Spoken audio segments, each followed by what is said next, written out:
Kalau ada nanti yang masuk neraka, bukan karena Tuhan tak sayang hambanya.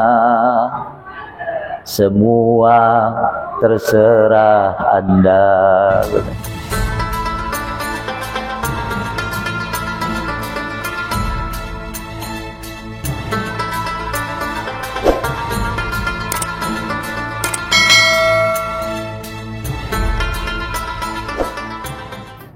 Assalamualaikum warahmatullahi wabarakatuh.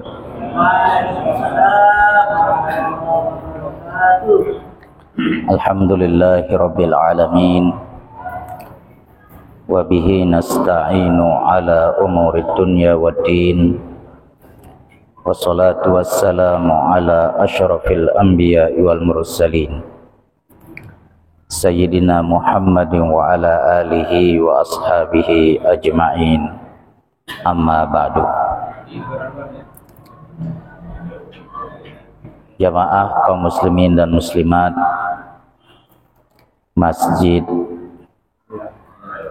Haya BTN Pemda Dasan Gres Gerung Lombok Barat yang dimuliakan Allah Subhanahu wa taala. Puji syukur kita panjatkan kehadirat Allah Subhanahu wa taala pada malam hari ini. Alhamdulillah kita bisa hadir kembali di majlis yang mulia ini dalam keadaan sehat walafiat. Mudah-mudahan Allah Subhanahu wa taala panjangkan umur kita dan kelak husnul khatimah. Salawat beserta salam semoga tercurah kepada baginda Rasulullah sallallahu alaihi wasallam. Semoga kita semua kelak mendapatkan syafaat dari baginda Rasulullah sallallahu alaihi wasallam. Jamaah rahimakumullah, kajian kita pada malam hari ini akan membahas surat Ali Imran dari ayat yang pertama dan seterusnya, di mana kata Al-Imam As-Sayuti dalam tafsir Al-Jalalain ini, beliau mengatakan surah Ali Imran madaniyah mi'atan au illa ayah. Surat Ali Imran ini adalah surat madaniyah, terdiri dari 200 ayat atau kata beliau 199 ayat. Kita mengetahui bersama bahwa yang disebut dengan surat madaniyah adalah surat atau ayat-ayat Al-Quran yang diturunkan oleh Allah setelah baginda Rasulullah sallallahu alaihi wasallam hijrah ke Madinah. Walaupun ayat itu nanti turun di wilayah Makkah, tapi kalau turunnya setelah hijrah baginda Rasulullah sallallahu alaihi wasallam, maka surat itu termasuk dalam kategori surat Al-Madaniyah.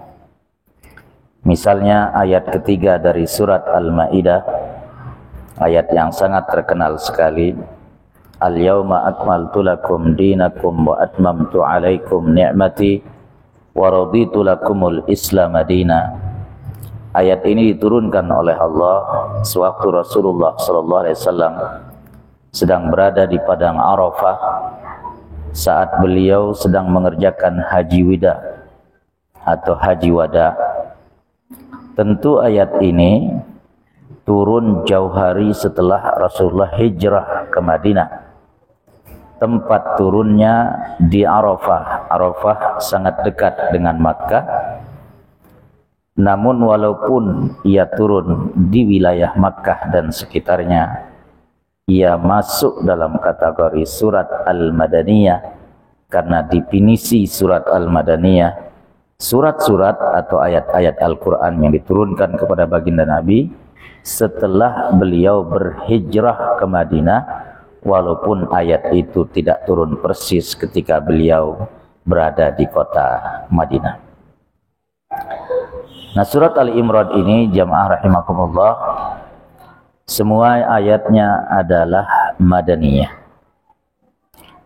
di mana surat ini dimulai oleh Allah Subhanahu wa taala dengan a'udzubillahi minasyaitonir rajim. Bismillahirrahmanirrahim. Alif lam mim. Allahu la ilaha illa huwal hayyul qayyum. Nazzala 'alaikal kitaba bil haqq musaddiqan lima baina yadayhi wa anzala at-taurata wal injil min qablu hudan linnas wa anzala al-furqan innal ladzina kafaru bi ayati llahi lahum adzabun syadid wallahu azizun dzuntiqam. Innallaha la yakhfa 'alaihi syai'un fil ardi wala fis sama'. Huwallazi yusawwirukum fil arhami kaifa yasha'. La ilaha illa huwal azizul hakim. Jamaah rahimakumullah. Surat Ali Imran dimulai dengan Alif Lam Mim. Alif Lam Mim dikenal dengan istilah huruf al-mutaqatiyah, huruf-huruf yang terpotong-potong, huruf-huruf hijaiyah, di mana Al-Imam As-Sayuti selalu menafsirkan kalau sebuah surat dimulai dengan huruf-huruf yang terpotong seperti ini, selalu beliau mengatakan Allahu a'lamu bimuradihi bidzalika.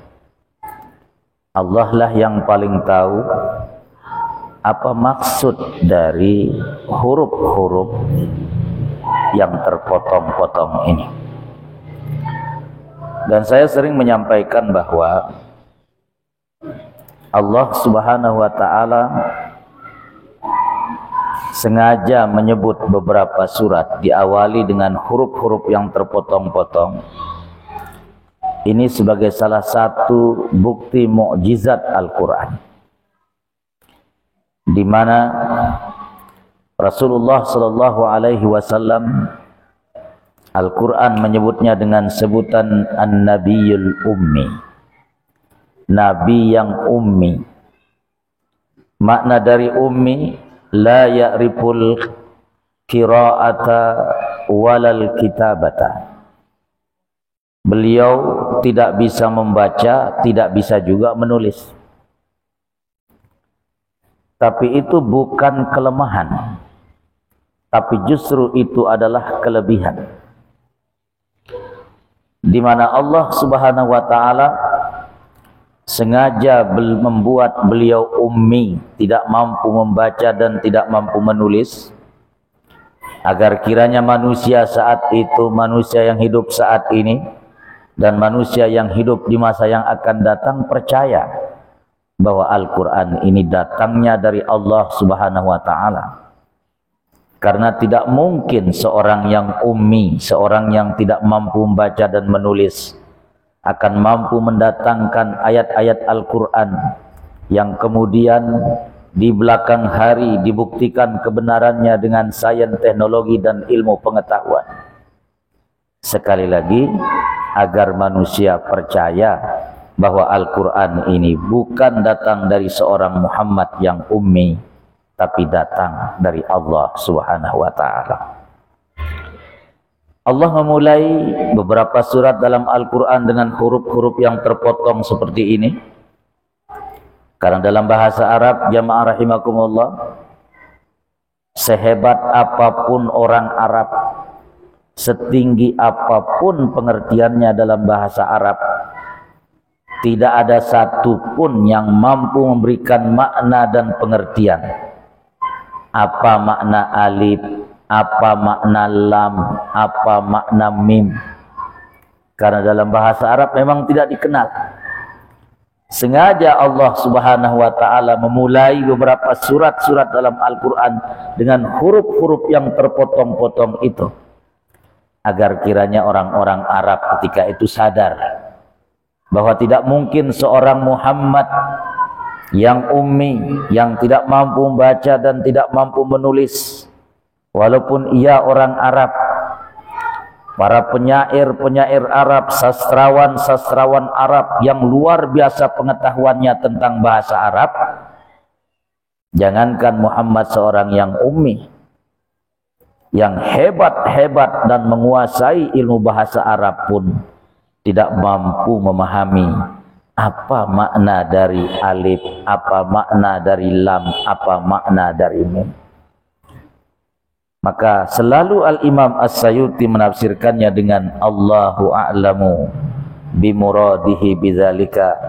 Hanya Allah yang paling tahu, agar kiranya manusia percaya, agar kiranya manusia mau beriman bahwa Al-Quran ini bukan buatan Muhammad, tapi datang dari Allah, zat yang maha tahu, zat yang maha tinggi pengetahuan bahasa Arabnya. Karena hanya dialah yang paling tahu apa makna di balik makna-makna huruf-huruf yang terpotong-potong itu. Jamaah rahimakumullah. Itulah sebabnya kenapa Allah selalu ketika memulai satu surat dengan huruf-huruf yang terpotong-potong, selalu setelahnya Allah menyebut Al-Quran atau Al-Kitab. Misalnya dalam awal surat Al-Baqarah, alif lam mim zalikal kitab. Dalam surat ini alif lam mim Allahu la ilaha illa huwal hayyul qayyum nazzala alaikal kitab. Di surat Yasin, Yasin wal Qur'anil Hakim. Di surat Taha, Taha ma anzalna alaikal Qur'ana litashqa. Sengaja Allah selalu berbicara tentang Al-Quran setelah menyebut huruf-huruf yang terpotong-potong itu. Ini satu di antara mukjizat Al-Quran, satu di antara yang bisa menjadi mukjizat yang kelak mampu membuka mata orang-orang yang tidak mau beriman, agar kiranya mereka percaya bahwa Al-Quran ini datang dari Tuhan Rabbul Alamin, bukan datang dan dibuat oleh Muhammad, seorang yang ummi, seorang yang tidak mampu membaca dan tidak mampu menulis. Maka keummian beliau bukan sebuah kelemahan, tapi keummian beliau adalah sebuah mukjizat, agar kiranya sekali lagi orang mau percaya bahwa Al-Quran ini bukan datang dari Muhammad, tapi datang dari Allah Subhanahu wa ta'ala. Jamaah rahimakumullah. Setelah Allah menyebut alif lam mim di ayat pertama, lalu Allah mengatakan Allahu la ilaha illa huwal hayyul qayyum. Dialah Allah yang tidak ada Tuhan yang berhak disembah selain Dia. Al-Hayyu Al-Qayyum, zat yang maha hidup dan zat yang maha berdiri sendiri. Perhatikan jamaah. Dalam satu pengajian saya pernah ditanya oleh seorang jamaah, siapa yang pertama kali memberi nama Allah itu dengan nama Allah? Katanya bertanya. Saya jawab bahwa yang pertama kali memberi nama Allah dengan nama Allah, ya Allah. Seperti dalam ayat ini, Allah menyebut Allahu la ilaha illa huwal hayyul qayyum. Dialah Allah yang tidak ada Tuhan yang berhak disembah selain Dia. Kita mengenal dalam Al-Quran ada yang disebut dengan Asma'ul Husna. Asma'ul Husna, nama-nama Allah yang baik, yang jumlahnya 99 nama, yang Allah sebut dalam Al-Quran, walillahil asma'ul husna fad'uuhu biha. Allah itu punya nama-nama yang baik, maka berdoalah kalian dengan nama-nama Allah yang baik itu, kata Allah.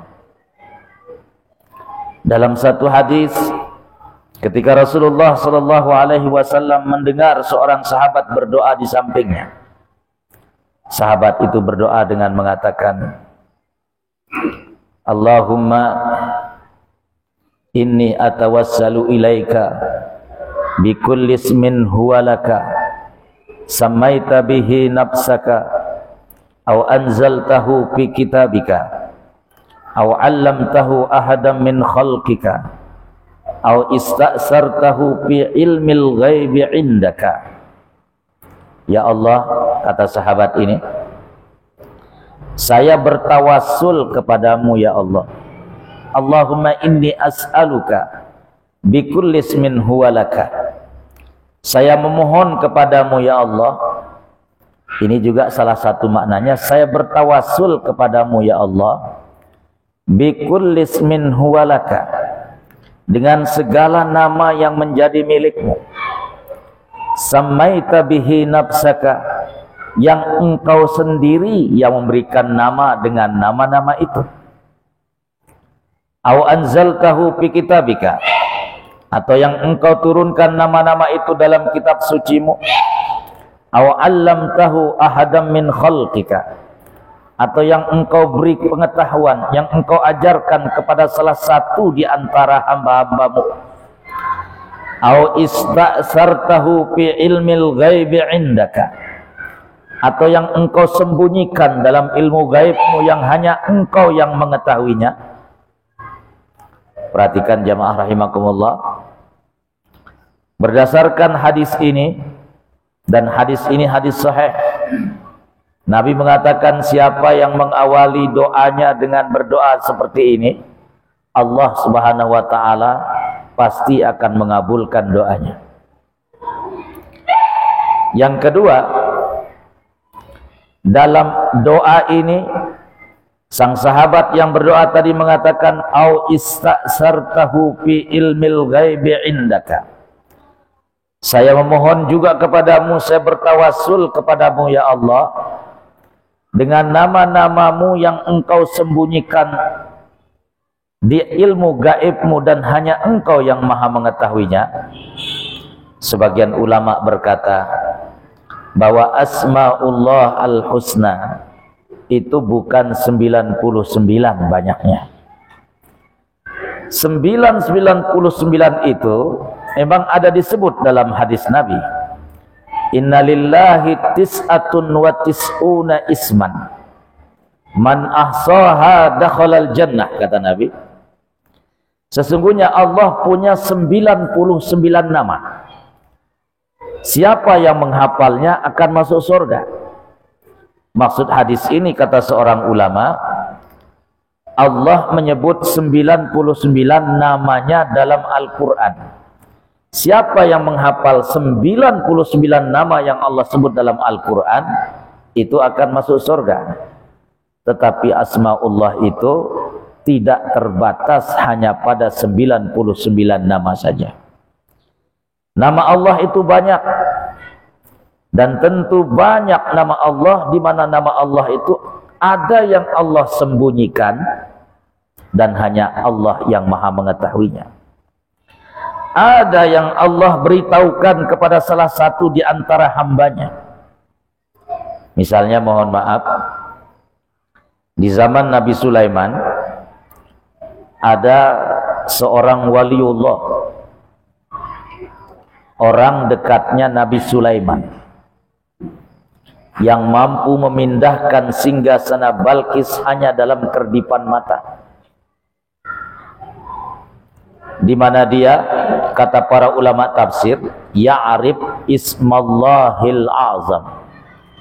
Dia tahu nama Allah yang paling agung. Hanya dengan menyebut nama itu, sesuatu yang mustahil, itu tidak ada yang mustahil baginya. Maka ketika Sulaiman berkata kepada rakyatnya, Rakyat Sulaiman ada angin, ada jin, ada manusia, ada hewan, ada tumbuhan. Qala ya ayyuhal mala'u ayyukum ya'tini bi arsyiha qabla an ya'tuni muslimin. Hai rakyatku, siapa di antara kalian yang mampu memindahkan singgasana Balkis sebelum Balkis datang menyerahkan dirinya kepadaku? Yang pertama kali angkat tangan, qala ifritum minal jin, kata Allah. Jin ifrit yang paling pertama angkat tangan.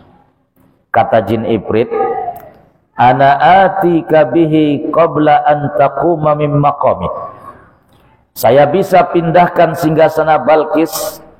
Singgasana Balkis itu jamaah rahimakumullah terletak di negeri Sabah. Negeri Sabah itu letaknya sekarang di Yaman Selatan, sementara istana Sulaiman terletak di Palestina. Jarak antara Yaman Selatan dengan Palestina lebih dari 1.500 kilo. Singgasana Balkis itu beratnya 150 ton. Sulaiman bertanya, siapa di antara kalian yang mampu memindahkan singgasana Balkis itu dalam waktu yang sangat cepat? Jin Ifrit yang paling pertama menjawab, ana atika bihi qabla an taquma min maqamik. Saya bisa pindahkan singgasana Balkis itu sebelum engkau berdiri dari tempat dudukmu. Ketika itu Sulaiman sedang duduk di kursinya seperti ini. Pokoknya beres, kata jin Ifrit. Sebelum engkau berdiri dari kursi tempatmu duduk itu, singgasana Balkis sudah berada di hadapanmu. Rupanya Sulaiman tidak puas dengan jawaban jin Ifrit ini. Ada enggak yang lebih cepat dari itu? Allah kemudian jelaskan, qala allazi indahu ilmun minal kitab. Ada seorang manusia yang berilmu. Ilmunya banyak berkaitan dengan isi Alkitab, kitab suci.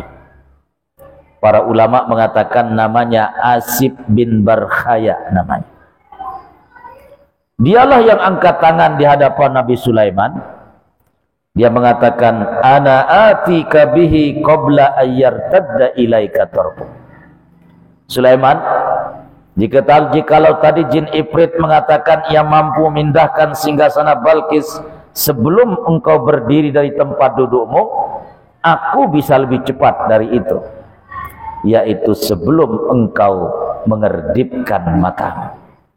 Subhanallah. Ternyata betul jamaah rahimakumullah.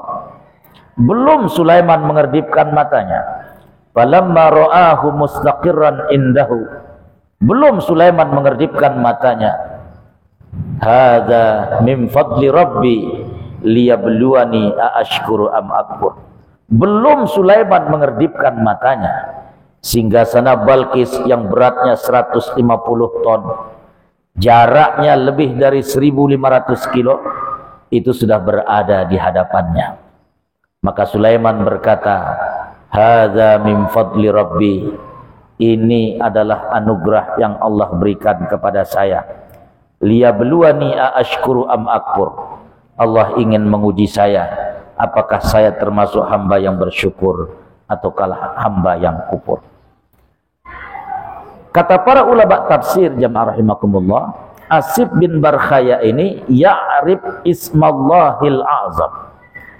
Dia tahu nama Allah yang paling agung, yang paling besar. Sehingga dengan menyebut itu, ia mampu memindahkan singgasana Balkis hanya dalam kerdipan mata.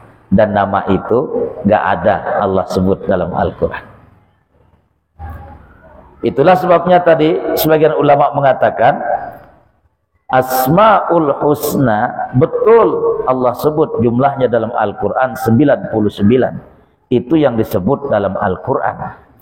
Tetapi Asma'ullah, nama Allah itu tidak terbatas hanya pada 99 nama. Karena dalam doa tadi, sahabat ini mengatakan, Allahumma inni as'aluka bikulli ismin huwa laka samaita bihi nafsaka aw anzaltahu fi kitabika aw allamtahu ahadan min khalqika aw ista'sartahu fi ilmil ghaibi indaka. Ya Allah, saya memohon kepadamu dengan nama-nama yang engkau sendiri berikan nama kepada nama-nama itu, atau dengan nama-nama yang engkau turunkan dalam kitab, atau dengan nama yang engkau ajarkan kepada hambamu, atau dengan nama-nama yang engkau simpan dan sembunyikan, di mana hanya engkau yang maha mengetahuinya. Jadi jamaah rahimakumullah, Allah adalah satu di antara nama yang Allah sendiri yang berikan nama dengan nama itu, di mana dalam ayat ini Allah mengatakan Allahu la ilaha illa huwa al-hayyul qayyum. Allah tidak ada Tuhan selain Dia.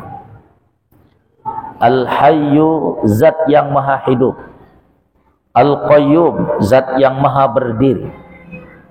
Perhatikan jamaah, ketika Rasulullah sallallahu alaihi wasallam wafat pada hari Senin tanggal 12 Rabiul Awal tahun 11 Hijriah, banyak di antara para sahabat yang tidak percaya bahwa beliau telah meninggal dunia. Satu di antara yang tidak percaya itu adalah Umar ibnul Khattab radhiyallahu anhu. Sambil menghunus pedang, Umar berkata, siapa yang berani mengatakan bahwa Muhammad telah tiada, saya akan penggal lehernya. Itu di dalam Masjid Nabawi beliau berkata seperti itu. Akhirnya orang-orang berkerumun, berkumpul di sekitarnya Umar. Lalu naiklah Abu Bakar ke atas mimbar. Lalu beliau berpidato di hadapan orang-orang yang berkumpul itu. Abu Bakar mengatakan apa? Man kana ya'budu Muhammadan fa inna Muhammadan qad mata. Wa man kana ya'budullah fa innallaha hayyun la yamut. Siapa yang menyembah Muhammad, ketahuilah bahwasanya Muhammad telah tiada. Muhammad telah wafat meninggalkan kita semua. Tapi siapa yang menyembah Allah, sesungguhnya Allah adalah zat yang maha hidup, zat yang tidak akan pernah mati, zat yang tidak akan pernah fana, zat yang abadi selama-lamanya. Maka kemudian beliau membaca satu ayat dalam surat Ali Imran. Wa ma Muhammadun illa rasulun qad khalat min qablihi rusul. Apa immata au kutilang qalabtum ala aqabikum. Muhammad itu, kata Allah, tiadalah melainkan seorang rasul. Qad khalat min qablihi rusul. Ada rasul-rasul sebelum ia ada. Apa immata au kutilang qalabtum ala aqabikum. Apakah jikalau Muhammad mati, atau misalnya ia terbunuh dalam peperangan, apakah kalian akan kembali ke agama nenek moyang, kata Allah. Begitu Abu Bakar membaca ayat ini, apa kata Umar yang ketika itu masih belum sadar, dan juga para sahabat yang belum sadar bahwasanya Rasulullah SAW telah wafat? Ka'anna hadhil ayah nazalat al-an. Kok ayat yang tadi dibacakan oleh Abu Bakar seolah-olah baru turun sekarang. Padahal beliau hafal betul Al-Quran yang 30 juz itu. Beliau hafal betul ayat yang dibacakan oleh Abu Bakar tadi. Tapi itulah jamaah rahimakumullah, pentingnya apa yang Allah sebut dalam Al-Quran, wa zakir fa inna dzikra tanfa'ul mu'minin. Saling mengingatkanlah, karena saling mengingatkan itu sangat bermanfaat bagi orang-orang yang beriman. Sekelas Umar, yang setan saja takut berpapasan dengan Umar dalam sebuah jalan. Jadi kata Nabi, Bapak Ibu, kalau Umar jalan di sebuah gang, sebuah jalan, itu setan pasti mencari jalan lain. Saking takutnya bertemu dengan Umar. Bahkan Nabi mengatakan dalam satu hadis sahih, Dan banyak hadisnya, bukan hadis satu saja. Lau kana nabiyyun min ba'di lakana Umar nabiyan. Andai kata ada nabi setelah aku, pastilah Umar yang paling pantas untuk menjadi nabi. Saking hebatnya sahabat yang bernama Umar. Tapi begitu Rasulullah SAW wafat, Umar yang tadi pujian Nabi luar biasa, itu juga manusia biasa sama seperti kita. Sehingga sampai dia mengatakan, siapa yang berani mengatakan Muhammad telah mati, saya akan penggal lehernya. Begitu ayat tadi dibacakan oleh Abu Bakar, Umar sadar, lalu mengatakan seolah-olah ayat ini baru sekarang, padahal dia sudah hafal Al-Quran 30 juz itu. Maka itulah pentingnya kita saling mengingatkan, jamaah rahimakumullah. Allahu la ilaha illa huwal hayyul qayyum. Allah, tidak ada Tuhan selain Dia, Zat yang maha hidup dan Zat yang maha berdiri sendiri. Jamaah rahimakumullah, mungkin ada di antara kita yang bertanya, kalau Allah itu Zat yang qayyum, Zat yang maha berdiri sendiri, kalau Allah itu adalah Zat yang as-samad, seperti Allah sebut dalam Qul huwallahu ahad, Allahus samad. As-samad itu artinya hanya kepada Allah lah makhluk itu bergantung. Kalau Allah itu maha kuasa, kenapa kemudian Allah Subhanahu wa ta'ala menciptakan malaikat-malaikat yang menjadi pembantunya? Mungkin orang akan berkata, oh Allah itu lemah dong, dia butuh bantuan.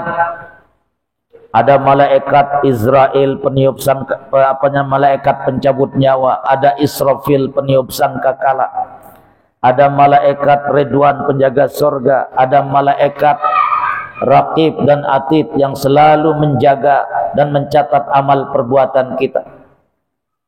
Jamaah rahimakumullah, Allah Zat yang maha kuasa, Zat yang maha berdiri sendiri, ingin mencontohkan kepada manusia. Kalau istilah sekarang, kalau dalam organisasi itu namanya job description namanya. Pembagian tugas. Seorang leader, seorang ketua, dia harus mampu mendelegasikan pekerjaan kepada anak buahnya, supaya dia tidak menjadi orang yang disebut dengan one man show. Paran diri, mesan doang paling tahu, nah, itu namanya one man show. Semua ketua, semua dia, seolah-olah dia manusia Superman. Maka perlu adanya job description, pembagian tugas.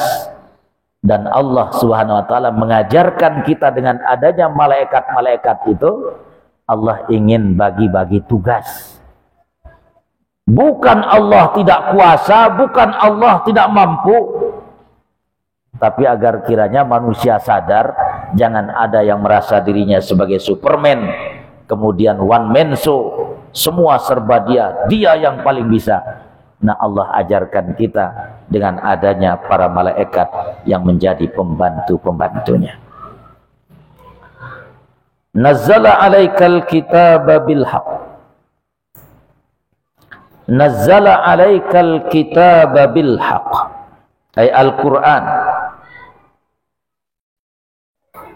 Allah turunkan, dialah Allah yang menurunkan kepadamu Muhammad Al-Quran. Perhatikan jamaah, nanti ada dua fiil, dua kata kerja yang Allah gunakan berbeda. Allah menggunakan nazzala, nanti ada Allah menggunakan anzala. Pada ayat ini Allah menggunakan nazzala. Nazzala alaika ya Muhammad al-kitab, ay al-Quran. Allah turunkan kepadamu wahai Muhammad Al-Quran. Allah gunakan nazzala bil haq, ay bisidqi fi akhbarihi. Allah turunkan kepadamu Al-Quran yang membawa kebenaran. Allah turunkan kepadamu Al-Quran dengan sebenar-benarnya. Musaddiqan lima baina yadayhi wa anzalat Taurat wal Injil. Perhatikan jemaah. Allah menyebutkan bahwa Al-Quran diturunkan itu musaddiqan lima baina yadayhi. Perhatikan, ada dua fungsi Al-Quran Allah sebut dalam Al-Quran. Pertama, dia sebagai musaddiq, sebagai pembenar. Apa yang ada dalam Taurat, Injil, apa yang ada dalam Zabur, apa yang ada dalam kitab-kitab sebelumnya, itu semuanya ada dalam Al-Quran. Itu namanya musaddiq. Tapi kadang Allah menyebut Al-Quran itu dengan sebutan muhaimin. Muhaimin itu sebagai penyempurna. Tidak semua apa yang ada dalam Al-Quran ada dalam Taurat dan Injil, tetapi semua apa yang ada dalam Taurat dan Injil ada dalam Al-Quran. Ya, maka Al-Quran sering disebut dengan sebutan musaddiq, sebagai pembenar, artinya membenarkan isi daripada kitab-kitab sebelumnya, di mana semua apa yang Allah turunkan dalam kitab sebelumnya ada dalam Al-Quran. Tapi kadang Allah menggunakan muhaimin, di mana semua kebenaran kitab-kitab sebelum itu berkumpul pada Al-Quran. Musaddiqan lima baina yadayhi ay qablahu minal kutub, di mana Al-Quran ini sebagai pembenar dari apa yang Allah Subhanahu wa taala turunkan sebelumnya dari kitab-kitab. Wa anzalat Taurat wal Injil. Ya, perhatikan jemaah. Dan Allah juga menurunkan kitab namanya Taurat dan Injil. Ketika Allah menyebut Taurat dan Injil, Allah menggunakan fi'il anzala. Ketika menyebut Al-Quran diturunkan kepada baginda Nabi, Allah menggunakan fi'il nazzala. Ya, perhatikan jemaah. Tapi nanti pada ayat yang ketiga, Allah juga menyebut dengan menggunakan anzala. Perhatikan, min qablu hudal linnasi wa anzalal furqan. Ya, perhatikan. Apa bedanya antara nazzala dengan anzala, jemaah? Ketika Allah menyebutkan nazzala alaikal kitaba, dialah Allah yang menurunkan kepadamu wahai Muhammad. Allah menggunakan nazzala. Karena kalau menggunakan nazzala berarti Al-Quran itu diturunkan secara berangsur-angsur, tidak sekaligus. Tapi ketika Allah menyebutkan Taurat dan Injil, Allah menggunakan wa anzalat Taurat wal Injil. Allah turunkan Taurat dan Injil. Kenapa Allah menggunakan anzala? Kalau menggunakan anzala berarti Taurat dan Injil itu diturunkan sekaligus dalam bentuk kitab seperti ini kepada Nabi Musa dan kepada Nabi Isa, tidak berangsur-angsur. Itu bedanya antara nazzala dengan anzala. Ya, perhatikan jemaah. Wa anzalat Taurat wal Injil min qablu ay qabla tanzilihi hudal linnasi, di mana Taurat dan Injil itu menjadi petunjuk bagi manusia. Perhatikan, wa anzalal furqan. Pada ayat ini ketika Allah menyebutkan menurunkan Al-Quran, Allah juga menggunakan fi'il anzala. Kenapa? Perhatikan jamaah. Kita mengetahui bersama bahwa Al-Quran itu diturunkan dengan dua cara. Pertama kali Allah turunkan Al-Quran itu pada malam terjadinya Lailatul Qadar. Diturunkan 30 juz sekaligus dari Lauhil Mahfuz ila sama'id dunya, kepada langit yang paling dekat dengan dunia, itu 30 juz sekaligus. Makanya ketika Allah menyebut di surat Al-Qadar, Allah menggunakan fi'il anzala. Inna anzalnahu fi lailatil wa ma adraka ma lailatul qadr. Lailatul qadr. Allah menggunakan anzala. Kenapa pakai anzala? Karena waktu Al-Quran diturunkan dari Lauhil Mahfuz ila sama'id dunya, kepada langit yang paling dekat dengan dunia, itu diturunkan sekaligus 30 juz. Tapi ketika diturunkan kepada baginda Nabi melalui perantara malaikat Jibril, tadi Allah menggunakan nazzala alaikal kitaba bil haqq. Diturunkan kemudian kepadamu wahai Muhammad, itu Allah menggunakan fi'il nazzala. Kalau menggunakan nazzala berarti dia tidak sekaligus 30 juz, tapi diturunkan berangsur-angsur. Jamaah rahimakumullah. Jamaah rahimakumullah. Itulah sekali lagi perbedaan antara nazzala dengan anzala. Begitu juga kata nazzala yang pertama tadi di ayat yang ketiga dengan kata anzala yang Allah sebut pada ayat yang keempat,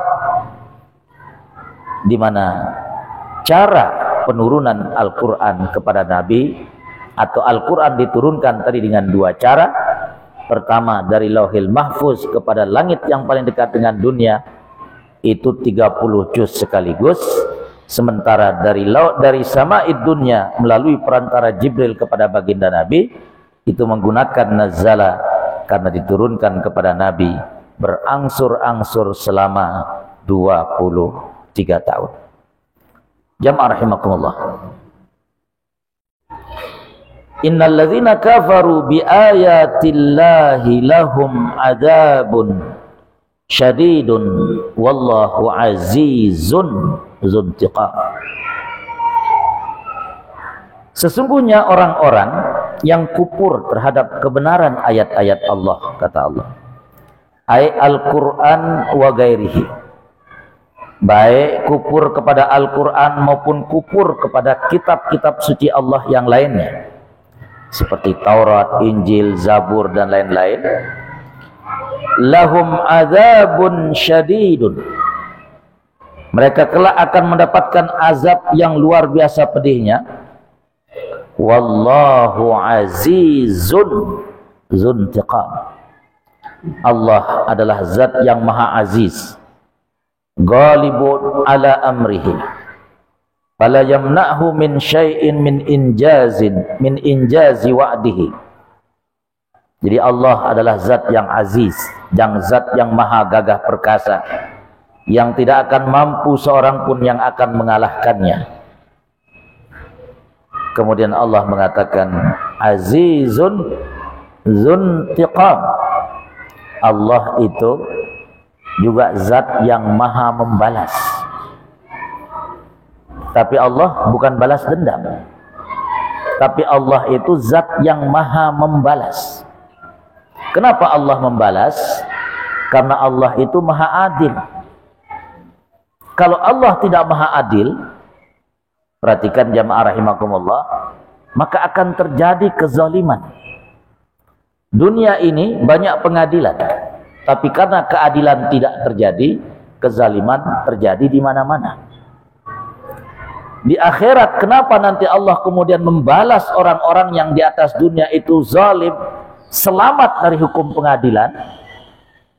Karena kalau di akhirat Allah mengatakan alaihissallahu bi ahkamil hakimin, tidak ada lagi yang akan menjadi pembela, tidak ada lagi yang bisa disewa jadi pengacara. Al-yawma nakhtimu ala afwahihim wa tukallimuna aydihim wa tashhadu arjuluhum bima kanu yaksibun. Mulutnya yang bisa berdusta, sehingga kemudian ia mampu mengadili, mampu selamat dari pengadilan dunia. Hari itu semua disumbat oleh Allah Subhanahu wa taala, tangannya, kakinya, kemudian menjadi saksi dan berbicara. maka tidak ada lagi yang bisa selamat dari pengadilan Allah Subhanahu wa taala di akhirat sana. Itulah sebabnya mengapa harus ada kehidupan yang kedua. Kehidupan yang disebut dengan kehidupan akhirat. Karena kalau kehidupan ini berakhir sampai di dunia saja, alangkah tidak adilnya Allah Subhanahu wa taala. Karena begitu banyak manusia-manusia yang zalim di atas dunia selamat dari pengadilan dunia. Entah karena punya uang, entah karena punya jabatan, ya, mohon maaf. Sehingga kemudian kalau di pengadilan itu ada namanya hakim. Hakim itu tulisannya ada H-A-K-I-M, bacaannya hakim. Akhirnya dipelesetkan. Apa pelesetan hakim? Hubungi aku kalau ingin menang. Ya, itu kepanjangannya hakim itu. Hubungi aku kalau ingin menang. Selamat mungkin dari dunia, tapi di akhirat Allah mengatakan apa? Alaisallahu bi ahkamil. Gak ada lagi yang bisa dibayar di sana, karena Allah adalah zat yang maha adil. Makanya mohon maaf jamaah rahimakumullah, kalau dalam salah satu lagunya Bang Haji Roma Irama itu mengatakan, kalau ada nanti yang masuk neraka, bukan karena Tuhan tak sayang hambanya, semua terserah Anda. Betul? Ya, semua, karena Allah akan membalas. Allah akan memberikan apa yang disebut dengan reward bagi orang-orang yang beramal di atas dunia. Allah juga akan memberikan apa yang disebut dengan punishment, hukuman. Yang berbuat kebaikan Allah berikan reward berupa surga. Yang hidupnya tidak berguna dan diisi dengan maksiat dan pelanggaran, Allah berikan punishment, hukuman yang namanya neraka. Dan itulah menunjukkan adilnya Allah Subhanahu wa taala. Makanya Allah mengatakan apa dalam ayat ini? Wallahu azizun dzuntiqam. Allah itu maha gagah dan perkasa, dan juga zat yang membalas, artinya yang memberikan reward bagi yang berjasa, memberikan punishment bagi manusia yang durjana. Itu makna wallahu azizun dzuntiqam, ay uqubah syadidah mimman asahu la yaqdiru ala misliha ahad. Ya, jadi Allah akan berikan siksa yang luar biasa pedihnya bagi orang-orang yang selama ini hidup di atas dunia. Asahu, mereka banyak maksiat dan melanggar larangan Allah, tak seorang pun yang akan mampu menghalanginya. Innallaha la yakhfa alaihi syai'un fil ardi wala fis sama. Tidak ada yang bisa kita sembunyikan dari Allah, baik di langit maupun di bumi. Tidak ada yang bisa bersembunyi dari tatapan Allah Subhanahu wa taala. Jamaah rahimakumullah, itulah kajian kita pada malam hari ini. Mari kita tutup dengan berdoa. Alhamdulillahirabbil alamin, hamdan yuwafi ni'amahu wa yukafi'u mazidah. Ya Rabbana lakal hamdu kama yanbaghi li jalalika wa 'azimi sultanik. Allahumma shalli ala sayyidina Muhammadin wa ala alihi wa ashabihi wa sallam. Allahumma nawwir qulubana binuril ilmi wal ma'rifah, walbisna libasat taqwa wal istiqamah, wakhtim lana ya Rabbana bihusnil khatimah, wa na'udzu bika min su'il khatimah. Allahumma la tu'minna makra wa la tunsina zikra wa la taqshib anna sitra wa la taj'alna minal ghafilin.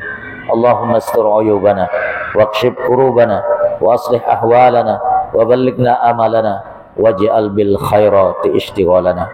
Rabbana atina fid dunya hasanah wa fil akhirati hasanah wa qina adzabannar. Wassallallahu ala sayyidina Muhammadin wa ala alihi wa ashabihi wasallam. Walhamdulillahi rabbil alamin. Bi barakatil Fatihah.